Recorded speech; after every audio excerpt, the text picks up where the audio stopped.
আমার মনে হয় আপনি মজা পাবেন। এআই শব্দটা যখন আপনার মাথায় আসবে তখন এআই একটা রোবট, এআই একটা বড় মেশিন, এটা একটা ডেটা সেন্টারের কিছু একটা, এরকম কিছুই আপনার মাথায় আসা উচিত না। যখনই আপনি এই শব্দটা শুনবেন এআই, আপনার মাথায় একটা জিনিসে আসা উচিত, সেটা হচ্ছে এটা একটা সুপার স্মার্ট অ্যাসিস্ট্যান্ট। ক্লিয়ার? এটা একটা সুপার স্মার্ট অ্যাসিস্ট্যান্ট।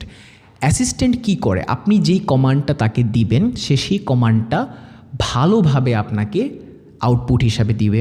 এই জন্যই তো সে সুপার স্মার্ট, আদারওয়াইজ তো সে বোকা হইতো, রাইট?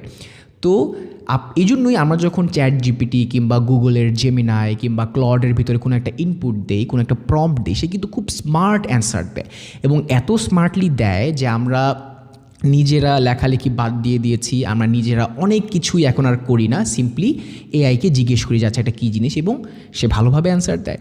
তাই এআই এর ইমেজ আপনার মাথায় থাকা উচিত, এটা একটা সুপার স্মার্ট অ্যাসিস্ট্যান্ট।